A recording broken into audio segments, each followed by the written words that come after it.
الحمد لله نحمده ونستعينه ونستغفره ونؤمن به ونتوكل عليه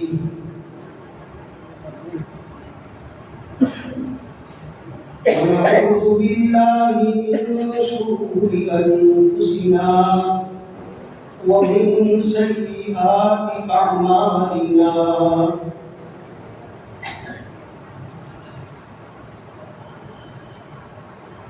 من يهده الله فلا مضل له ومن يضلله فلا هادي له ونشهد أن لا إله إلا الله وحده لا شريك له ونشهد أن سيدنا وسندنا ومولانا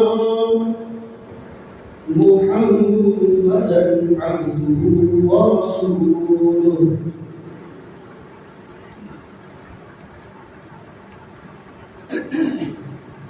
أرسله بالحق بشيرا ونذيرا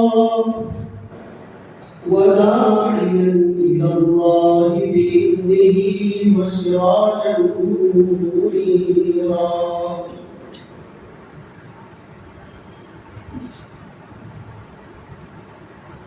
صلى الله تبارك وتعالى عليه وعلى آله وأصحابه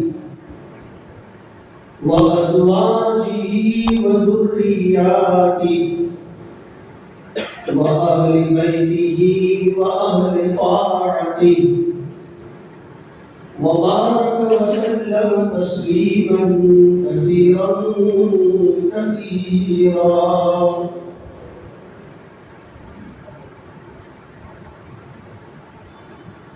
أما بعد فأعوذ بالله من الشيطان الرجيم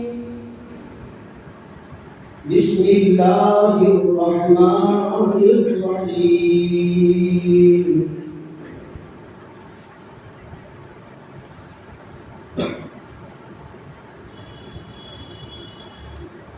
وجعلناهم أئمة يهدون بأمرنا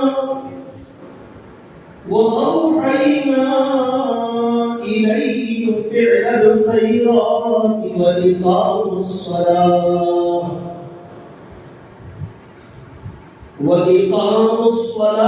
وإيتاء الزكاة وكانوا لنا عابدين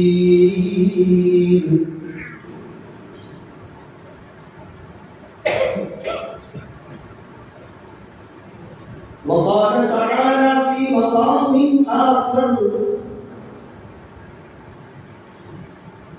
وقضى ربك ألا تعبدوا إلا إياه وبالوالدين إحسانا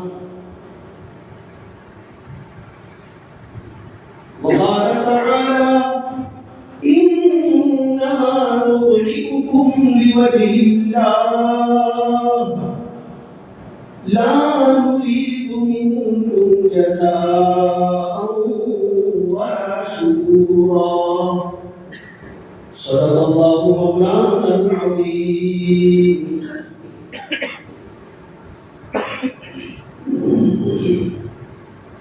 وقد ورد في الخبر عن النبي الصادق الأبر أنه قال صلى الله عليه وسلم خير الناس من ينفع الناس وقال في مقام آخر الدين النصيحة وقال في مقام آخر الخلق عيال الله فمن أحسن إليه أحبه الله أو كما قال عليه الصلاة والسلام وصدق رسول النبي الأمي الهاشمي الكريم ونحن على ذلك من الشاهدين والشاكرين والحمد لله رب العالمين.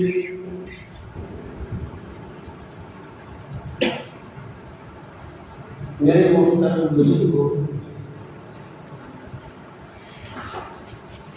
انسان اپنی پیدائشی فطرت سے سراپا محتاج بنایا گیا ہے. ہر انسان محتاجگی کے دور سے گزرتا ہے، خواہ وہ کتنے ہی امیر گھرانے میں جنم لے، خواہ وہ کتنے ہی رئیس گھرانے میں جنم لے.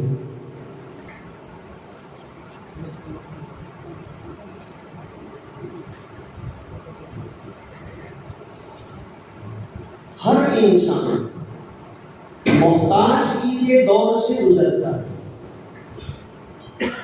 اللہ پاک نے ہم انسانوں کی زندگی کا نہج ہی اس طرح سے رکھا ہے کہ محتاجگی کے بغیر کوئی انسان یہاں سے گزر ہی نہیں سکتا. پروردگار کا یہ ضابطہ ہے کہ تمام انسانوں کو مشقت کی گھاٹی سے گزرنا ہوگا، اور جو مشقت کی گھاٹی میں آیا وہ محتاج ہے. باری تعالیٰ ایک مقام پر ارشاد فرماتے ہیں لَقَدْ خَلَقْنَا الْإِنسَانَ فِي كَبَدٍ لَقَدْ خَلَقْنَا الْإِنسَانَ فِي كَبَدٍ. ہم نے انسان کو مشقت میں پیدا کیا. کوئی انسان مشقت سے باہر نہیں، تمام انسانوں کو مشقت کے اندر رکھا اور اسی سے گزرنا ہوگا.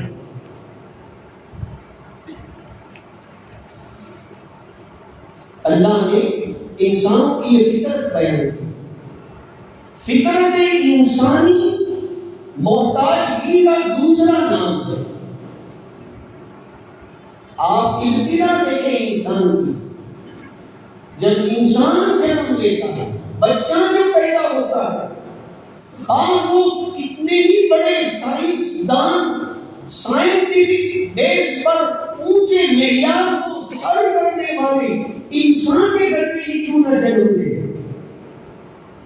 وہ چاہے افلاطون اور ارسطو کے گھر میں جنم لے، بلکہ وہ خود آگے چل کر افلاطون بن جائے، ارسطاطالیس بن جائے، ابو علی سینا بن جائے، سقراط بن جائے، کوئی بھی بن جائے، لیکن اسے محتاجگی کے دور سے گزرنا ہو.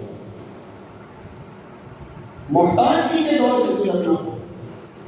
آپ دیکھیں کہ ہمارے گھروں میں جو جانور ہوتے ہیں، مرغ ہی چھوٹا سا لے لیجیے کہ اس کے انڈے کا پینچلا جب ٹوٹتا ہے اور اندر سے جب بچہ نکلتا ہے، وہ خود سے کھڑا بھی ہو جاتا ہے، خود سے چلنا بھی شروع کر دیتا ہے، خود سے دانے بھی چگنا شروع کر دیتا ہے. نہ اسے بتانا پڑتا، نہ اسے بولنا پڑتا. یہ کھانے کی چیز، یہ نہیں کھانے کی چیز، ایسا زیادہ کچھ سکھانے بتانے کی ضرورت نہیں پڑتی. ہاں، اس کی ماں ان بچوں کو دانا چگنوں کی جگہوں پر ساتھ لے کر جاتی ہے، اپنے ساتھ ان کی دیکھ بھالی کرتی ہے. کھاتا وہ خود ہے، آتا جاتا وہ خود ہے، دوڑتا ہو جاتا ہے، چلنا ہو جاتا ہے. اس سے اور آگے بڑھیے، یہ جو بکریاں گائے بھینسیں ہوتی ہیں ہمارے یہاں، جب ان کے یہاں بچہ جنم لیتا ہے، پیدا ہوتے ہی آپ غور کریں، سب سے پہلا کام وہ بچہ اپنے پیر پر کھڑے ہونے کی کوشش کرتا ہے. سب سے پہلا جیسے ہی پیدا ہوتا ہے وہ ہلتا ہے، کوشش کرنے لگتا ہے مجھے اٹھنا ہے. اس کی ماں کبھی نہیں اٹھاتی اسے. ہم نے نہیں دیکھا کہ کسی جانور ماں نے اپنے اس پیدائشی بچے کو خود سے کھڑا کیا ہو، اٹھنا بیٹھنا سکھایا ہو، چلنا پھرنا سکھایا سکھایا ہو ایسا ہم نے اپنے علاقوں میں جو بھینسیں جو بکرے بکریاں رکھی ہیں بلکہ بچپن میں چرائی بھی ہیں تو ان میں کہیں ایسا نہیں ہے.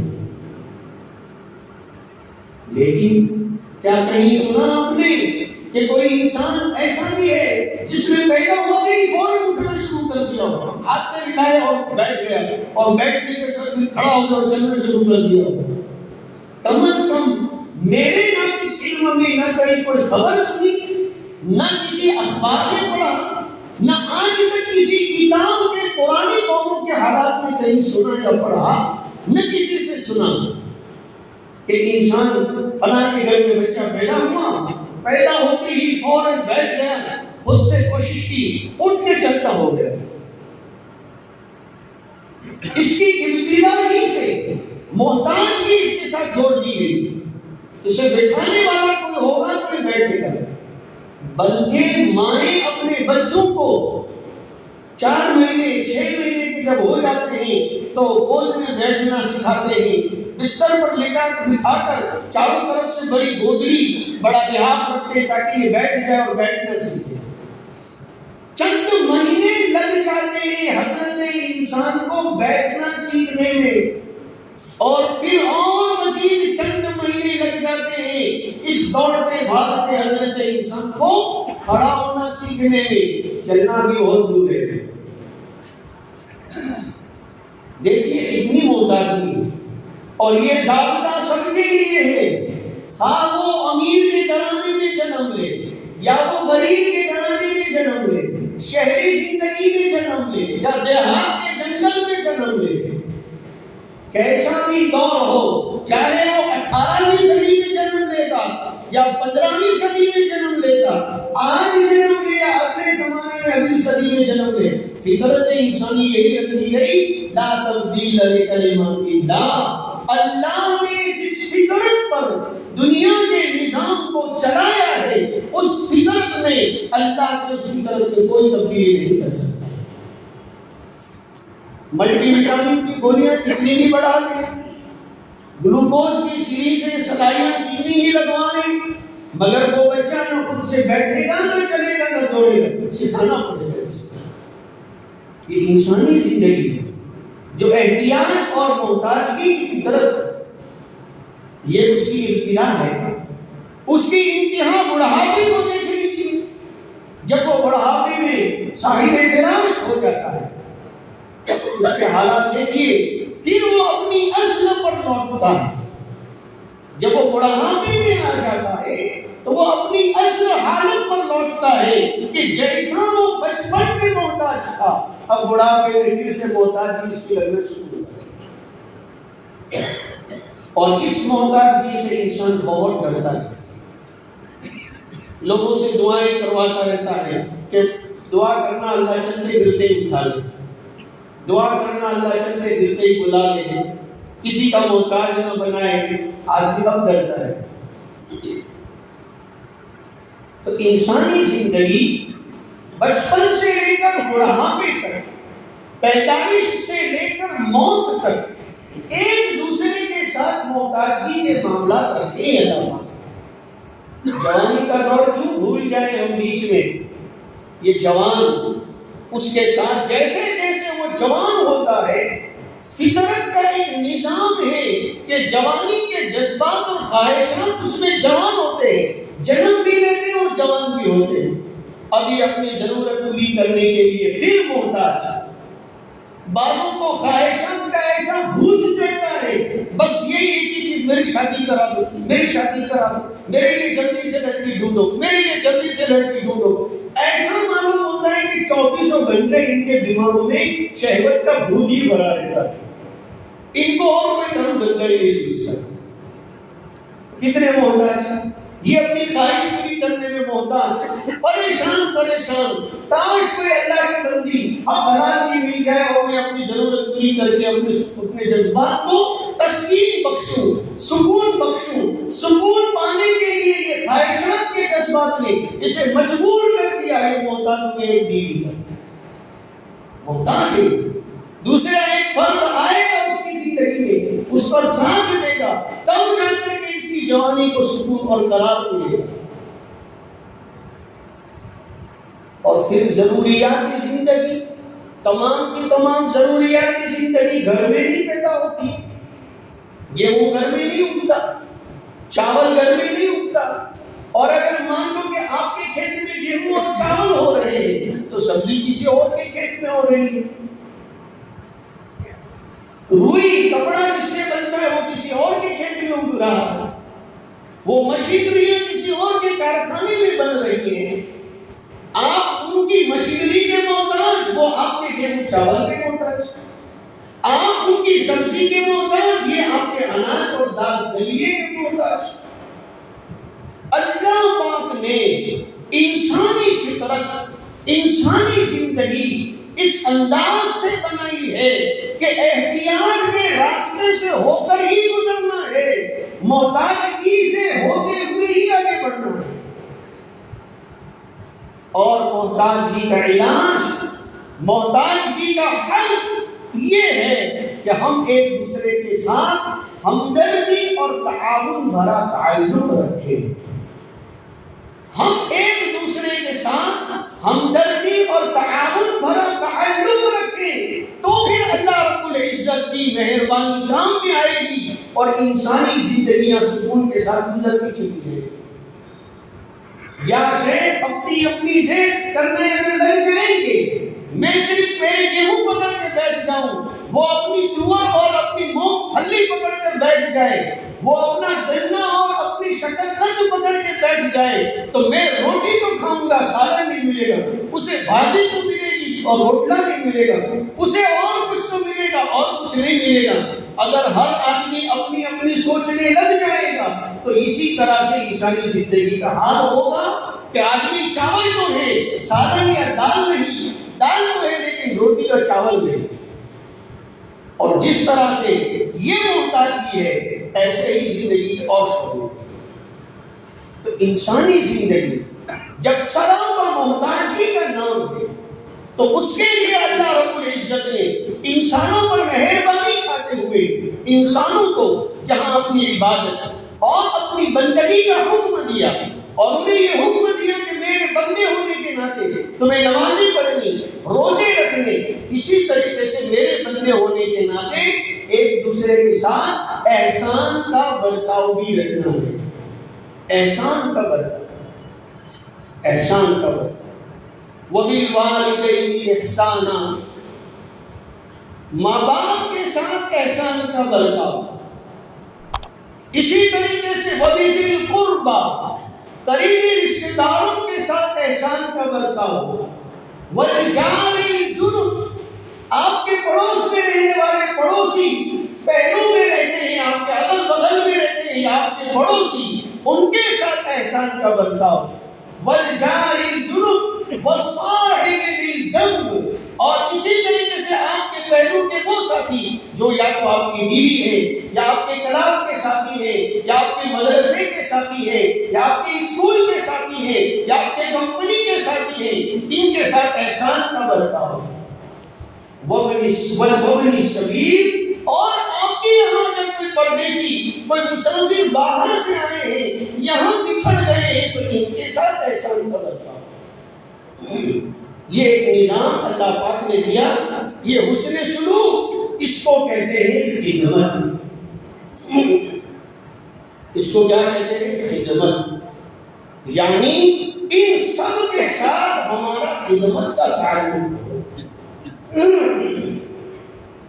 اور عجیب بات یہ ہے کہ جیسے جیسے ہماری زندگیاں ترقی کی راہ پر گامزن ہو رہی ہیں، جیسے جیسے ٹیکنالوجی اور دوسری تہذیبیں ہماری زندگیوں میں آتی جا رہی ہیں، خدمت کا جذبہ اتنا ہی گڑتا چلا رہا ہے، خدمت کرنے کا مزاج اتنا ہی کم ہوتا چلا جا رہا ہے. خدمت کے لیے کوئی جلدی سے تیار نہیں ہوتا.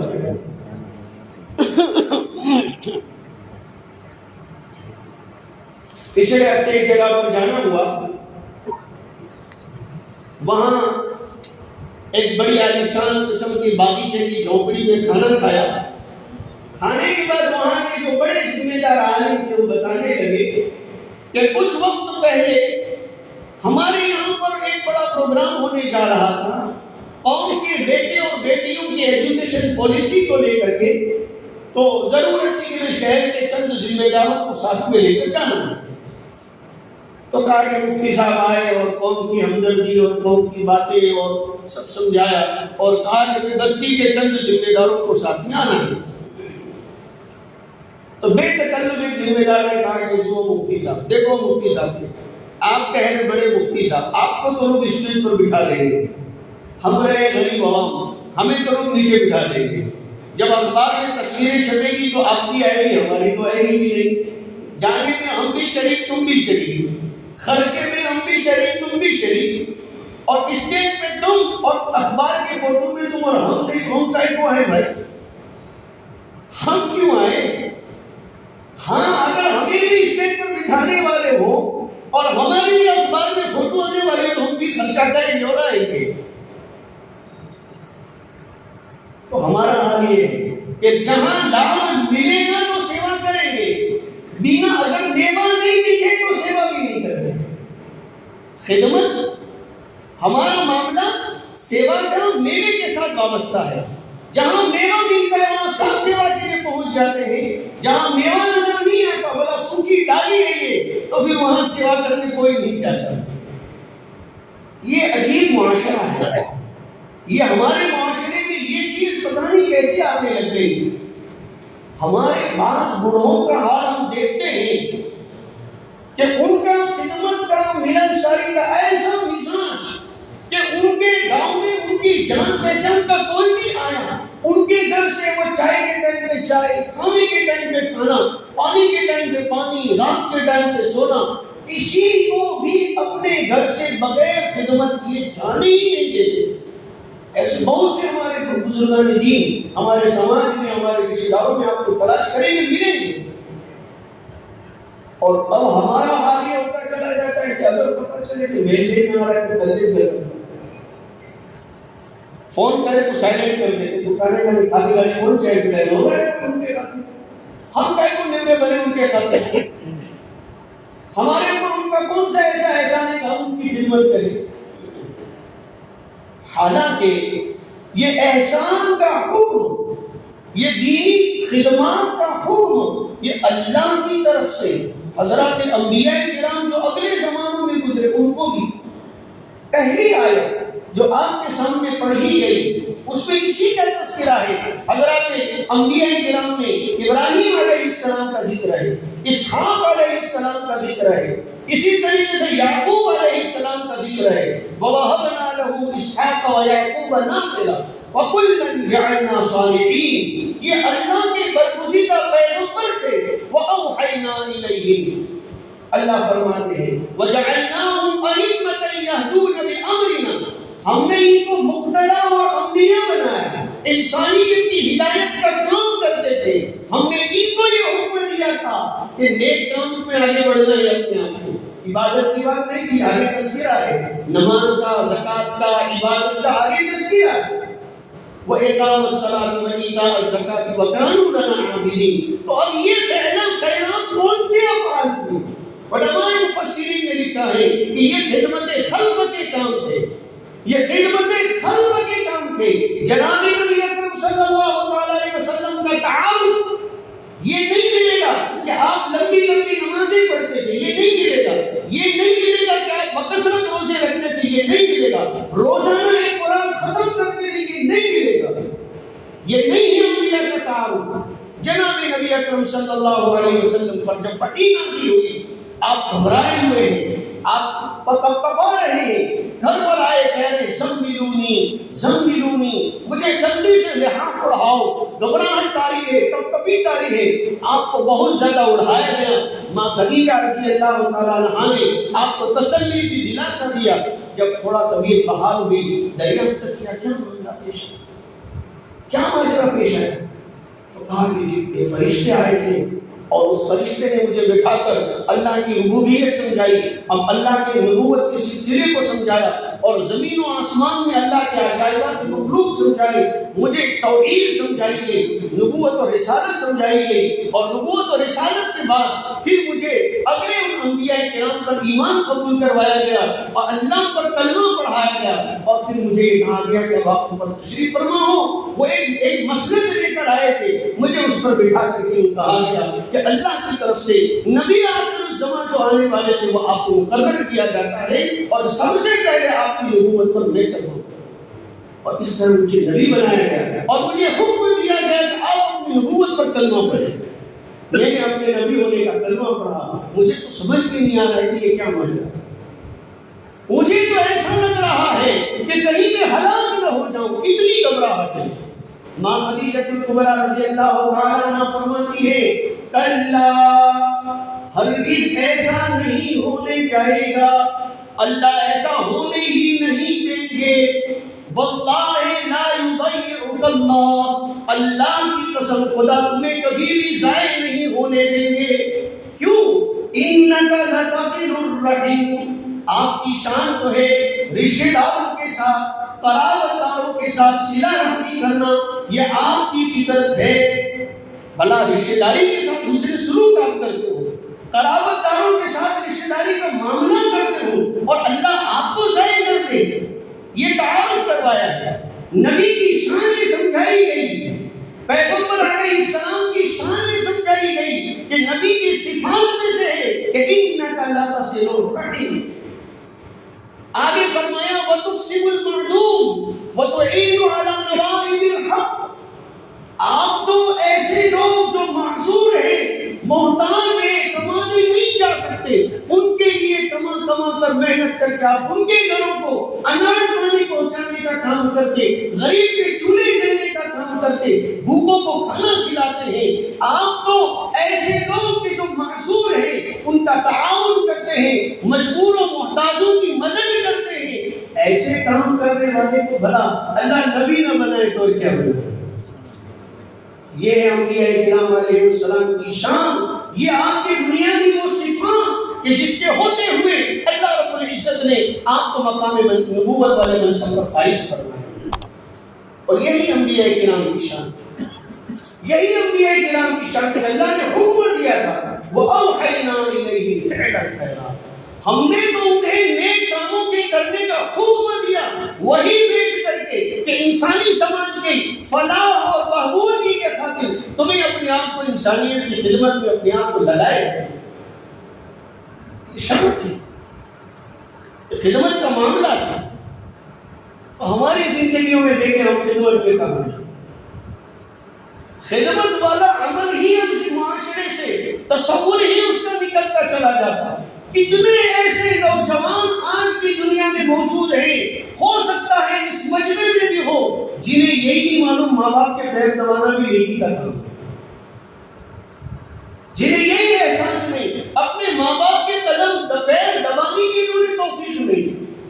دیکھتے ہیں کہ ہمارے ماں باپ ہیں، پورے دن ماں پورے گھر کا کام کر رہی، پورے دن باپ محنت مشقت برداشت کر کے روزی کما کر لا رہا، اس کی طبیعت ٹھیک نہیں، طرح طرح کی بیماریاں لگی ہوئی، لیکن اس اولاد کے نصیب میں یہ نہیں کہ اسے خدمت کی سعادت ملے۔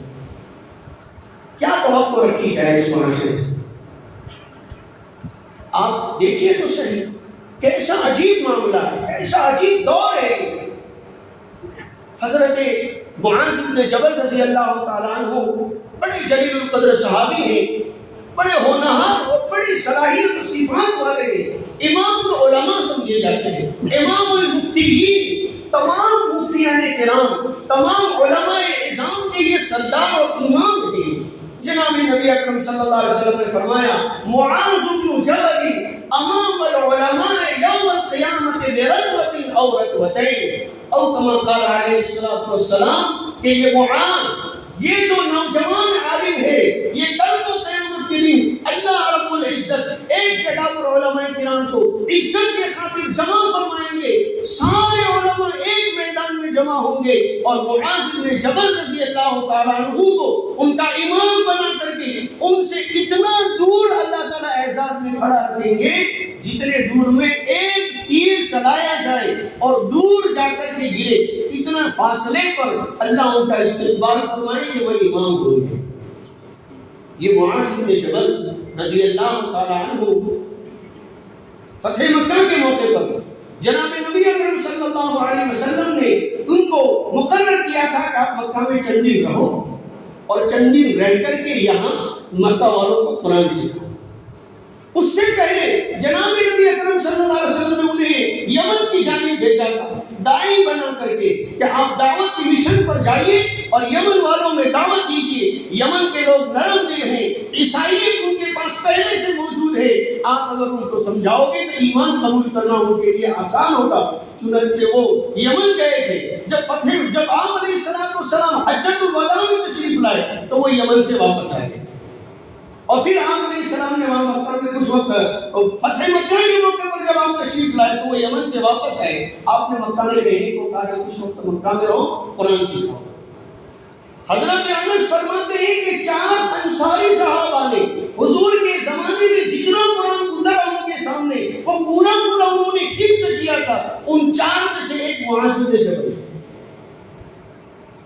آپ علیہ السلام نے اپنے مخصوص صحابہ کے مناقب بیان فرمائے ہیں۔ ان میں سے بعض مناقب تم خطبوں میں سنتے ہیں، ارحم امتی بامتی ابو بکر واشدهم فی امر اللہ عمر واصدقهم حیاء عثمان واقضاهم علی، اور ہم وہاں سنتے ہیں وفاطمۃ سیدۃ نساء اہل الجنہ والحسن والحسین سیدا شباب اہل الجنہ وحمزۃ اسد اللہ واسد رسولی۔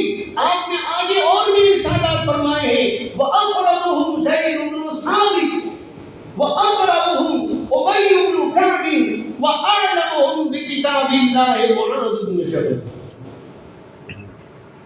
معاذ بن جبل میری امت کے اللہ کی کتاب کے علوم کو جاننے والے لوگوں میں سب سے بڑے عالم ہیں حضور نے۔ یہی معاذ بن جبل جب یمن کو جانے لگے اور یمن کے علاقے میں جب پہنچے تو عمرو ابن میمون الاودی رحمۃ اللہ علیہ بڑے جلیل القدر تابعین میں سے جناب نبی اکرم صلی اللہ علیہ وسلم کے زمانے کو پایا، ایمان بھی قبول کیا، مگر مدینہ المنورہ آ کر جناب نبی اکرم صلی اللہ علیہ وسلم کی زیارت نہ ہو سکی، صحابی بننے سے رہ گئے۔ وہ ایسے پرانے تابعین میں سے ہیں جو صحابہ کے زمانے کے ایمان والوں میں سے، تابعین میں سب سے اونچا درجہ ان مخضرمین تابعین کا ہے۔ وہ فرماتے ہیں کہ حضرت معاذ اونٹ پر سوار تھے اور ہمارے علاقے میں جب آپ تشریف لا رہے تھے تو اس وقت آپ تہجد کا وقت تھا، فجر کا وقت قریب تھا، اور آپ اونٹ پر آ رہے تھے اور اللہ اکبر ایسے نعرہ لگاتے آ رہے تھے۔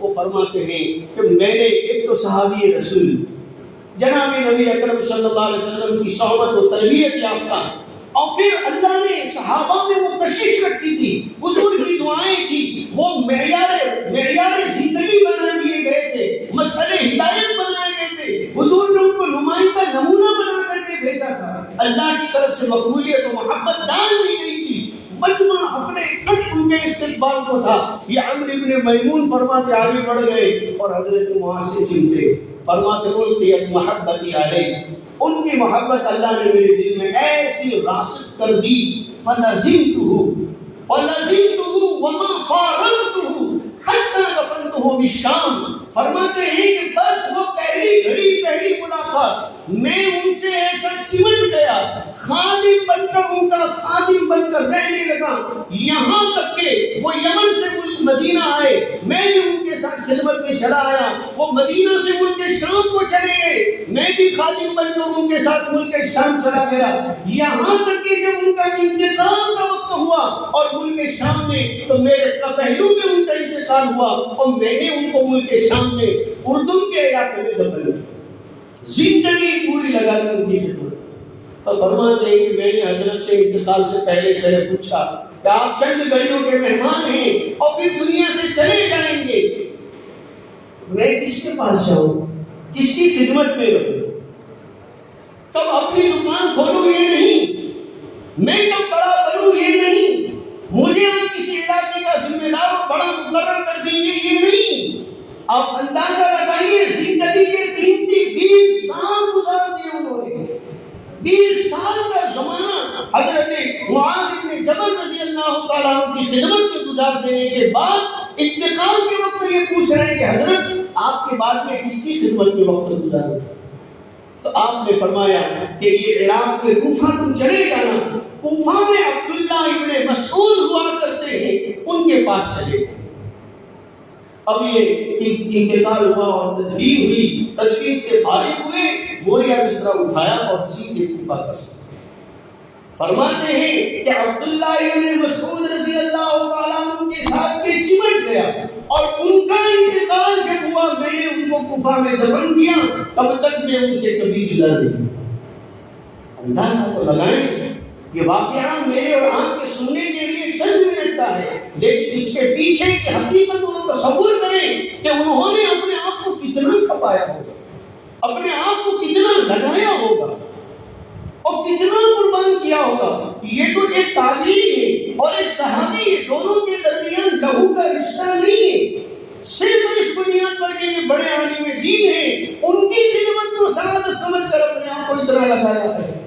تو کیا آپ کا گمان ہے جن کے ساتھ ہمارا لہو کا رشتہ جڑا ہوا ہو، ہمارے ماں باپ ہو، ہمارے عائشہ اقربا میں سے ہو، ہمارے قریبی رشتے دار ہو، یا جن سے ہم نے علوم حاصل کیا ہمارے اساتذہ ہو، جن سے ہمیں راہ ہدایت ملی ہمارے محسنین امت ہو، ہمارے مشائخ اور ہمارے اہل اللہ ہو، ان کا کتنا حق بنتا ہے؟ سب سے بڑا حق ہمارے ماں باپ کا۔ اللہ نے اپنی عبادت کے بعد فیصلہ کیا ہے اس بات کا کہ ماں باپ کے ساتھ حسن سلوک کیا جائے۔ حسن سلوک کا لفظ ہے قرآن میں، کہیں بھی یہ لفظ نہیں ہے کہ ماں باپ کو پیسے دے کر چھوٹ جائے، پیسے دے کر چھوٹ جانا کہیں نہیں لکھا ہے۔ ماں باپ کو پیسے دے دو ایسا کہیں نہیں ہے۔ ماں باپ کو یہ کہا گیا ہے کہ تمہیں اگر ضرورت ہو تو اس میں سے کھا دو، تمہیں اگر ضرورت ہے تو اولاد کو پوچھنے کی ضرورت نہیں، کھا دو۔ ماں باپ کو یہ اٹل حق ہے کہ اپنی اولاد کے خرچوں میں سے، ان کے پیسوں میں سے بقدر ضرورت، اگر انہیں ضرورت پڑ جائے تو وہ بقدر ضرورت چپ چاپ لے سکتے ہیں، ان کو پوچھنے کی کوئی ضرورت نہیں۔ ایک باپ نے اپنے بیٹے کے پیسوں میں سے کچھ پیسے لے لیے،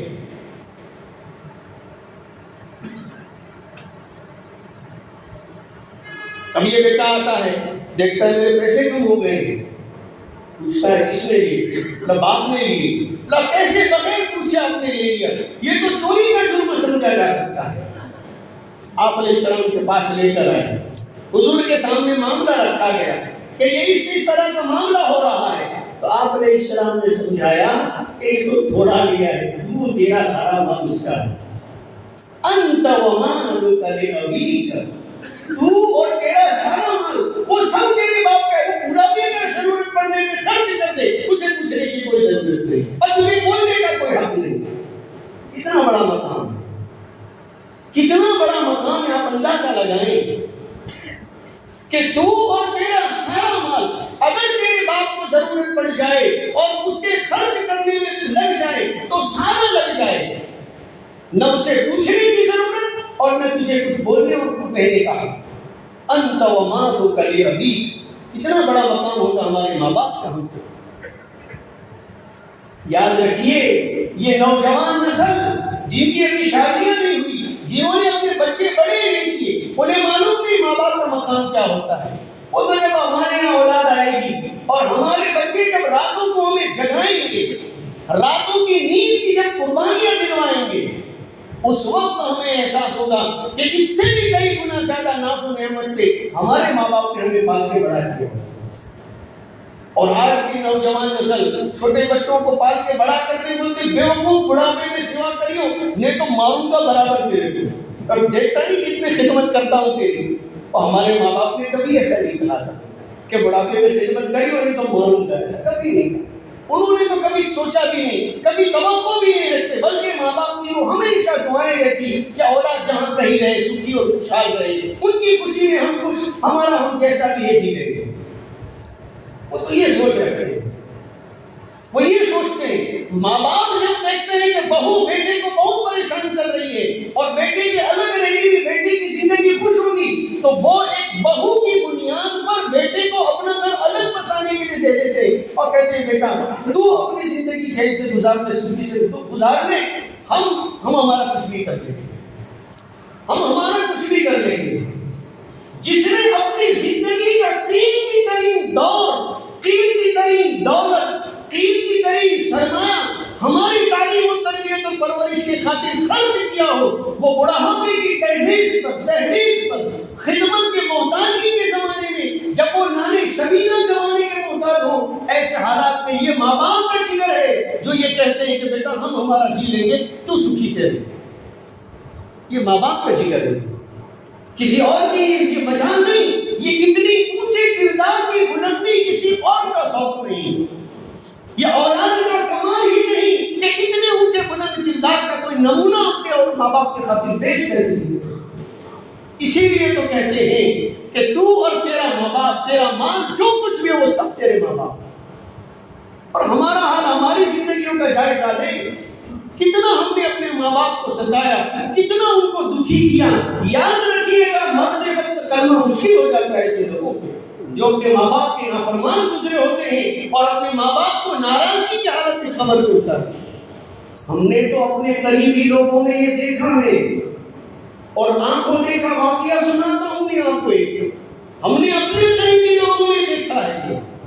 آپ یاد رکھیے اور دل کے کانوں سے اسے سنیے اور بالکل اپنے پلوں میں باندھ لیجیے اس حقیقت کو کہ ایک بیٹا اپنے باپ کی خدمت کرتے کرتے پریشان ہو کر یوں کہتا ہے کہ تم نے جتنے سال مجھے نہیں پالا اس سے زیادہ میں نے تمہاری خدمت کر لی، میرا حق پورا ہو گیا، میری ذمہ داری پوری ہو گئی، تم جانو تمہارا کام چاہیے۔ باپ نے روتے لہجے میں کہتے ٹھیک ہے بیٹا، ہمارا اللہ ہے، جو بھی ہوگا دیکھ لیں گے۔ اللہ کی شان، یہ باپ جب بیمار پڑتا ہے، بے ہوش ہو گیا، اس بیٹے کو اطلاع دی جاتی تمہارے باپ بیمار ہو گئے، بے ہوش ہو چکے ہیں، اب آخری لمحات معلوم ہو رہے ہیں، ایک دیدار کی جھلک پانا چاہتے ہو تو آ جاؤ۔ اب وہ کہتا ہے میں ابھی آ رہا ہوں، یہ کرتا ہوں، وہ کرتا ہوں، ٹرین پکڑتا ہوں، ہوائی جہاز پکڑتا ہوں، لیکن کیا ٹرین کے پاس گئے ٹرینیں بند، ایئرپورٹ پہ گئے فلائٹیں بند، سارے آنے جانے کے راستے اللہ نے بند کر دیے۔ تو جب یہ کہہ چکا تھا جس دن کہ میرا حق پورا ہو چکا، اسی دن سے اللہ نے تجھے اس ماں باپ کی دولت سے محروم کر دیا۔ چنانچہ باپ کا جنازہ اٹھ گیا، تدفین ہو گئی، 3 دن میں ناش پھول پھٹ کے ختم ہو گئی، چوتھے دن بیٹا حاضری دیتا ہے، نماز سے جنازہ بھی نہیں پڑھ سکتا، قبر میں کھڑے رہے، لاش ختم ہو گئی اندر سے، پھول گئی، پھٹ گئی، اب وہ میت نہیں کہلائے گی، اب تو وہ بوٹی کے ٹکڑے کہلائے گی، اب یہاں نماز جنازہ نہیں۔ اور ایسا ہی ایک اور واقعہ آپ کو بھی آنکھوں دیکھ کر سناتا ہوں میں تمہیں کہ ہمارے ایک جان پہچان والے نے اپنی ماں کے ساتھ یہ کہا تھا کہ میں تم سے عاجز آ چکا ہوں، اللہ کے واسطے آج کے بعد میرا تمہارا کوئی تعلق نہیں، میری میت میں تم نہیں اور تمہاری میت میں میں۔ ماں نے کہتے ٹھیک ہے بیٹا، اللہ ایسا دن تجھے دکھائے تو یہی چاہتا ہے، بس ایک لفظ تھے۔ وہ بیٹا ایک شہر میں کسی کام سے گیا اور کسی کام میں جانے میں دیر ہو گئی، رات کے 12 بج گئے، ریلوے اسٹیشن جا رہا تھا، پولیس والے نے پکڑ لیا پیچھے، بولا آئی ڈی پروف لاؤ۔ آئی ڈی پروف تو نہیں، گھر پہ رہ گیا، کیسے رہ گئے؟ نہیں چلے گا، آچار سنہتا لاگو ہے، الیکشن کے دن ہے، آچار سنہتا لاگو ہے، چلو لاک اپ پہ ڈال دو، لاک اپ پہ ڈال دیا۔ قریب تھا کہ وہ لاک اپ سے فون کر کے اپنے گھر والوں کو اطلاع دے، اور پولیس والے نے سوچا میں کیوں مصیبت پالوں، سینٹرل جیل میں ٹرانسفر کر دیا سے، کپڑے لتے سارے اتار کر جیل کا لباس پہنا کر اندر بٹھا دیا، ختم، پڑھو اندر۔ اب بدھ کا انتظار کرو، ہفتے کے بعد ایک دن آپ کو ملے گا جس میں آپ پوسٹ کارڈ لکھ سکتے ہو، اپنے والدوں کو اطلاع دے گا۔ ادھر ماں کا انتقال ہونے کا وقت قریب آ چکا، ماں کا انتقال ہو گیا، تجہیز و تکفین ہو گئی، چند دن گزر جانے کے بعد یہ اطلاعی کہ فلاں جیل میں بند ہے، اسے نکالو وہاں سے۔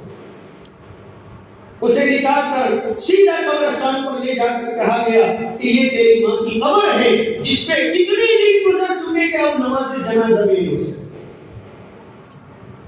اللہ کا نظام ہے، ماں باپ کے معاملے میں، حسن سلوک کے معاملے میں، خدمت کے معاملے میں اللہ کبھی چھوڑنے سے۔ جیسا کاٹو گے، جیسا بو گے ویسا ہی کاٹو گے۔ یہ کبھی نہیں ہوا کہ گیہوں کے دانے بوئے جائیں اور سونے کے پھل اگیں، یہ کبھی نہیں ہوا کہ باجرے کے دانے ڈالے جائیں اور ہیرے جواہرات کے پھل اگیں، یہ کبھی نہیں ہوا۔ یہ فطرت کے خلاف ہے۔ تو کیسے ہو سکتا ہے کہ ہم تو اپنے ماں باپ سے، اپنے رشتے داروں سے، اپنے دینی بڑوں سے، اپنے علماء سے، اپنے اہل اللہ سے، اپنے بڑے اپنے محسنین و معاونین سے بیزار ہو جائیں اور ہم یہ سوچیں کہ ہماری زندگیاں چین سکون کی گزر جائیں گی؟ یہ فطرت کے خلاف ہے۔ لا تبدیل لکلمات اللہ، اللہ اپنے ذاتوں میں تبدیلی نہیں ہونے دیتے، یہ اللہ کا قانون ہے، اللہ کا نظام ہے۔ اس لیے آج کی اس مجلس سے ہم یہ سبق لے کر کے اٹھیں کہ اللہ نے جو ہمیں، ہمارے جو ضابطے کے بڑے ہیں، ماں باپ ہیں، احسان کا تعلق، قریبی رشتے دار ہیں، اڑوس پڑوس ہیں، ہماری کمپنی میں، کاروبار میں، ملازمت میں ساتھ دینے والے ہیں، ہمارے آزو بازو میں رہنے والے وہ علماء جنہوں نے ہمیں علم سکھلایا۔ جناب نبی اکرم صلی اللہ علیہ وسلم فرماتے ہیں یہ آپ کے باپ ہیں۔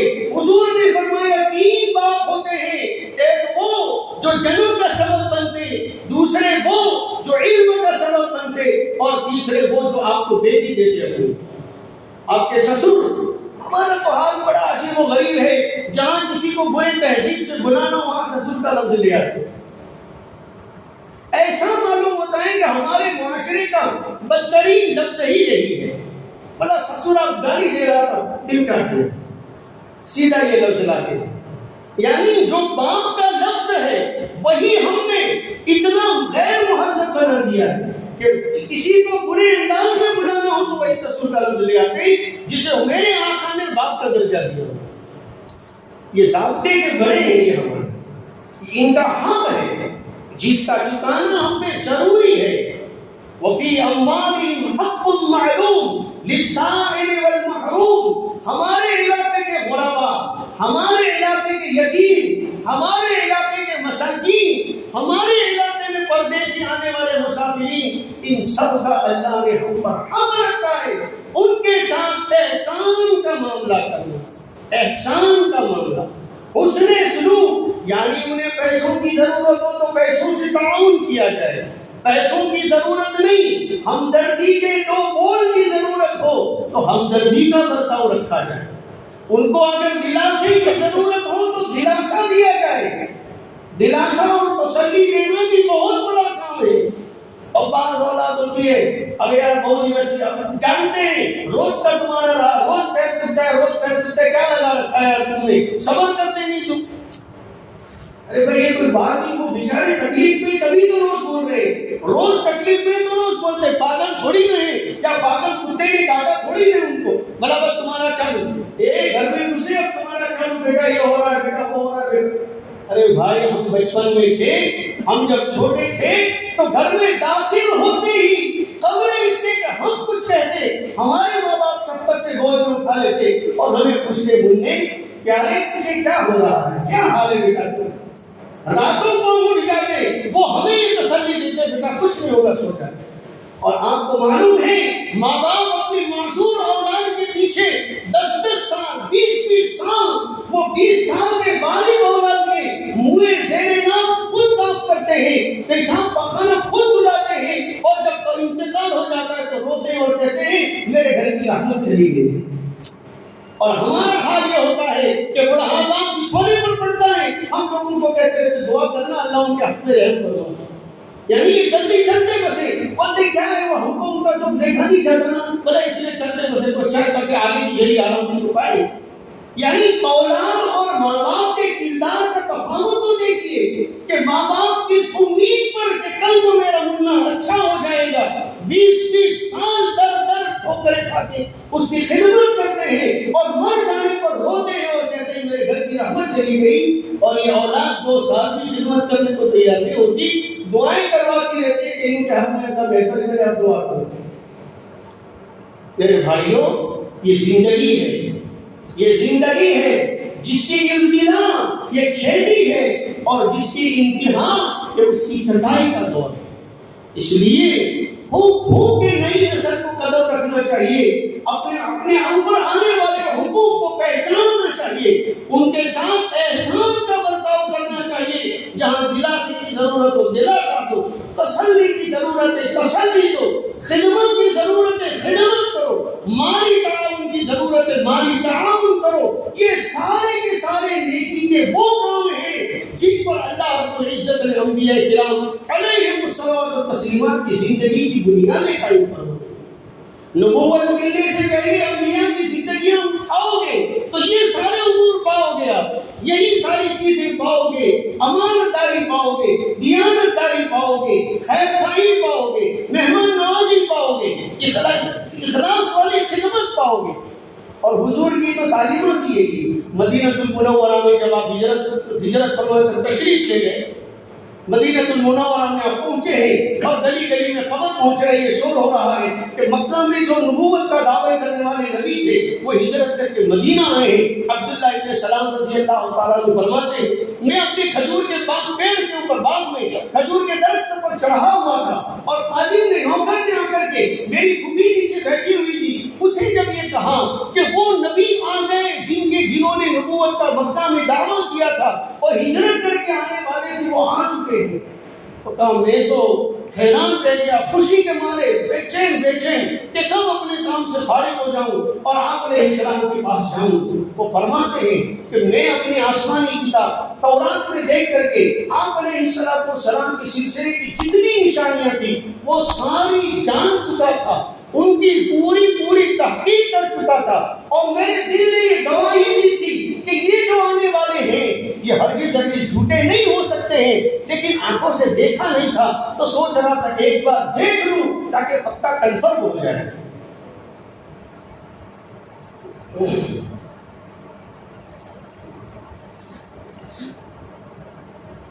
عبداللہ ابن سلام فرماتے ہیں میں جب پہنچا ابو ایوب انصاری رضی اللہ تعالیٰ عنہ کے گھر میں آپ کا قیام تھا، صحابہ بیٹھے ہوئے ہیں اور آپ علیہ السلام موتی جواہرات بکھیر رہے ہیں، حکمت کی باتیں کہہ رہے ہیں، ہدایت کا کلام آپ کے چشمے زبان ہدایت پر چشمے کی طرح جاری ہے بہہ رہا ہے۔ میں جب حاضر ہوا تو پہلے وہ الفاظ جو حضور کی زبان مبارک سے میرے کان میں پڑے ہیں، میں جب حاضر ہوا حضور لوگوں کو کہہ رہے تھے یا ایھا الناس اطعموا الطعام وصلوا الارحام وصلوا باللیل والناس نیام تدخلوا الجنۃ بسلام۔ فرماتے ہیں کہ حضور یہ کہہ رہے تھے کہ اے لوگوں بھوکوں کو کھانا کھلاؤ، بھوکوں کو کھانا کھلاؤ۔ پہلا لفظ جو آپ علیہ السلام کا میرے کان میں پڑا ہے وہ یہ ہے کہ اے لوگوں کھانا کھلاؤ۔ یہ امت کی صفت کھلانا ہے، کھانے والے بن گئے ہم تو اب سے، کھلانے والے ہونے چاہیے، اس امت کی صفت ہے۔ اس امت کو سبق دیا گیا اطعموا الطعام، کھانا کھلاؤ، کھلانے کی محنت عام کرو، خوب کھلاؤ، کوئی آپ کے دسترخوان سے بھوکا اور خالی نہ جائے، کھلاؤ۔ حضرت خبیب رضی اللہ، خباب ابن الارت رضی اللہ تعالیٰ عنہ نہیں، عمار ابن یاسر رضی اللہ تعالیٰ عنہ کے حالات میں ہے، حضرت علی کا زمانہ انہوں نے پایا ہے، حضرت عمر کے زمانے میں ایک مرتبہ حضرت عمر نے شکایت کی کہ عمار کیا لگا رکھا ہے، لنگر کھانا بنایا ہے تم نے، روز اتنی بھیڑ لگائی، کھلا رہے ہو، کم پڑ جائے گا، تنگی کے شکار ہو جاؤ گے، ذرا دھیان رکھنا۔ تو حضرت عمار نے فرمایا میں نے جناب نبی اکرم صلی اللہ تعالی علیہ وسلم سے سنا تھا اطعموا الطعام، کھلاؤ۔ تو حضور نے جب کھلانے کا حکم دیا، اگر کھلانے سے ختم ہو جاتا اور آدمی غریب اور کنگال ہو جاتا تو کیا میرے آقا حضور یہ کہتے ہیں، یہ حکم دیتے ہمیں حضور، اگر کھلانے سے غریب ہو جاتے اور کنگال ہو جاتے تو میرے آقا یہ تعلیم دیتے ہمیں تو ہمارے آقا نے جو تعلیم دی اس میں کامیابی ہے، نقصان اور خسارہ ہے ہی نہیں اس میں۔ تو حضرت عمر نے فوراً کہا کہ میری غلطی ہو گئی، آپ جس طرح چاہے خرچ کرو اور کھلاؤ، آپ کو کھلی اجازت ہے۔ فرمانے لگے کبھی کم پڑ جائے نا تو مجھ سے کہہ دینا، میں تمہارا تعاون کروں گا، لیکن کھلاؤ۔ عبداللہ ابن عمر رضی اللہ تعالیٰ عنہ کا معمول تھا جب تک کوئی غریب یا کوئی مسافر مل نہ جائے کھانے نہیں دیتے تھے. خادم تلاش کرنے کے لیے نکلتا تھا, کوئی غریب مل جائے, کوئی مسافر مل جائے تو یہ حضرت کھانا کھائے, بھوکے بیٹھے رہتے تھے. نہیں, بغیر مہمان یا مسافر کے کھانا نہیں کھاتے, کھانا نہیں کھاتے. کیا مزاج تھا حضرات کو, کیا تعلیمات پائی تھی جناب نبی اکرم صلی اللہ علیہ وسلم. اور عجیب و غریب صحابہ کی صفات ایسی عجیب و غریب کہ سیرت پاک میں حیات الصحابہ میں اب حضرت ابو طلحہ رضی اللہ تعالیٰ عنہ کا واقعہ پڑھیں تو آپ حیران رہ جائیں گے. ایک مسافر آتے ہیں, آپ علیہ السلام کے مہمان بنتے ہیں اور یہ سامنے سے کہتے ہیں کہ میں بھوکا ہوں, مجھے کھانے کی بہت سخت بھوک لگی, کچھ کھانا کھلا دو. حضور نے ایک گھر بھیجا, جواب آیا کچھ نہیں, کچھ بھی نہیں ہے کھانے کے لیے, ایک آدمی کا کھانا گھر پہ نہیں ہے. دوسری ازواج مطہرات نے بھیجا, ایک ایک کر کے تمام ازواج مطہرات کے گھر سے یہ اطلاع آئی کہ گھر میں کچھ بھی نہیں ہے. آپ علیہ السلام نے فرمایا, اے لوگو یہ میرا مہمان ہے اور اسے بھوک لگی ہوئی ہے, تم میں سے کون ہے جو اسے اپنے ساتھ لے جائے اور ایک وقت کا کھانا کھائے. ابو طلحہ رضی اللہ تعالیٰ نے فرماتے میں لے جاؤں. حضور نے دعا دی اور لے کر کے گئے. اب جب گھر گئے, آگے بٹھایا مہمان کو, گھر والوں سے پوچھا کہ کیا ہے.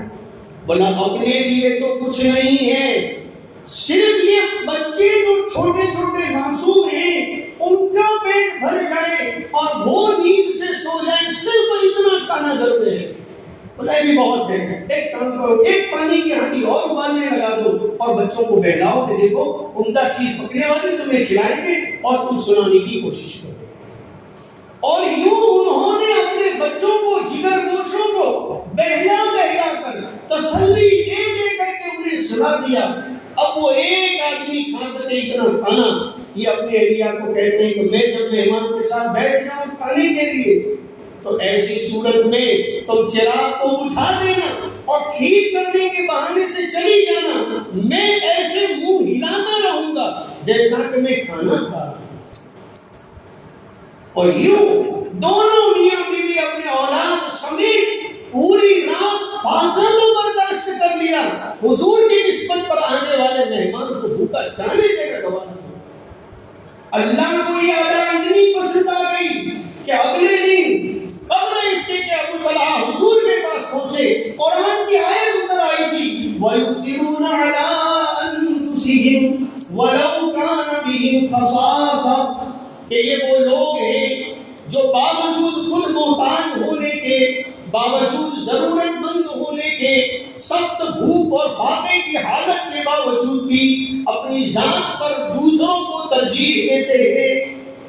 یہ وہ لوگ ہیں تو ایثار کا یہ معاملہ, یہ خرچ کرنے کا یہ جذبہ, خدمت کا یہ مزاج جناب نبی اکرم صلی اللہ علیہ وسلم کی صحبت میں تصدیق ہے. یہ سرمایہ ہے امت کا, یہ امت کا سرمایہ ہے. ہدایت تلوار سے نہیں پھیلتی, ہدایت گولہ بارود سے نہیں پھیلتی. اگر کہیں اتہاس میں یہ لکھا ہوا ہو تو یہ مسلمانوں پر جھوٹا الزام ہے. یاد رکھیے گا, اگر کہیں ملے تو یہ جھوٹا الزام ہے. جناب نبی اکرم صلی اللہ علیہ وسلم نے مدینہ المنورہ ہجرت فرما جانے کے بعد جتنے بھی غزوات اور جتنے جہاد کیے ہیں ان تمام میں کفار جو مارے گئے ان کی تعداد 1100 سے زیادہ نہیں. اور آج ان ظالموں کے حالات دیکھ لیجئے, ایک ایک دن میں کئی ہزار معصوم بچے عورتوں تک کو قتل کر ڈالتے ہیں اور جو تک نہیں رہتی. انصاف فراموش ہو, یہ انسانیت کے دشمن ہیں, یہ اسلام کو بدنام کرنے چلے, خود کے دامن لہو سے تر ہیں, دیکھتے بھی نہیں. ہم حضور کی یہ تعلیمات نہیں ہیں, آپ علیہ السلام کی تعلیمات یہ نہیں ہیں. ان کے تو اخلاق اور کردار دیکھ کر لوگ ایمان قبول کرتے تھے, ان کے اخلاق اور کردار کو دیکھ کے لوگ ہدایت قبول کرتے تھے, ان کی زندگیوں کو دیکھ کر لوگ ملک کے حوالے کرتے تھے اور کہتے تھے کہ تم ہم پہ حکومت کرو, ہم تمہیں خرچہ دیں گے, ہم تمہیں ٹیکس چکائیں گے, تم ہم پہ حکومت کرو. میرے بھائیوں, جناب نبی اکرم صلی اللہ علیہ وسلم کی نبوی تعلیمات کا یہ قیمتی سرمایہ ہے جو اس امت کو بزرگوں کے ہوتے ہوئے واسطہ در واسطہ علماء کرام، صحابہ نظام، تابعین، تبع تابعین، محدثین و مفسرین، فقہائے نظام، ان حضرات کے واسطوں سے یہ قیمتی سرمایہ ہمارے پاس پہنچا، یہ کتابوں میں محدود ہو کر رہ گیا، زندگیوں اور سوسائٹیوں سے یہ رفتہ رفتہ نکلتا چلا جائے۔ کہیں ایسا نہ ہو کہ اسلام کا تعارف کتاب سے دینا پڑے، کہ اسلام کا تعارف دیکھنا ہے، بولا ہمارے پاس تو نہیں ہے، زندگی میں تو نہیں ہے، فلاں کتاب میں لکھا ہے دیکھو، ایسا نہ ہو۔ یہ تو ہماری زندگی کی چیزیں تھیں، نہ کہ کتابوں میں رکھنے کی چیزیں تھیں۔ ضرورت ہے پھر سے اس بات کی کہ ہم اپنے اوپر آنے والے اپنے اس معاشرے کے حقوق کو پہچانیں، اور معاشرت ان حقوق کا اپنے تئیں آج سے ہی اس فریضے کی انجام دہی کے لیے اپنے آپ کو تیار کریں، عزم و مصمم لے کر کے جائیں کہ میں اپنے تئیں آنے والے جو میرے حقوق ہیں، میرے ماں باپ کے، میرے قریبی رشتے داروں کے، میرے دور کے رشتے داروں کے، میرے قریبی پڑوسیوں کے، میرے دور کے پڑوسیوں کے، میرے بیوی بچوں کے، میرے اہل و عیال کے، اور میرے کمپنی اور اپنے جاب ملازمت اور کھیتی باڑی کے دوست و احباب اور شریک رہنے والوں کے، میرے علماء، میرے اساتذہ، ہمارے بڑے، ہمارے محسنین، ان سب کی اطاعت و فرما برداری، ان کے ساتھ احسان کا سلوک، ان کے ساتھ اچھا برتاؤ، تعظیم و تکریم کا جذبہ آج تک یہ ہماری زندگی سے اگر سے نکلا تھا، آج سے ہم سچی پکی توبہ کرتے ہیں اور اپنے اس اسلامی قیمتی وراثت کو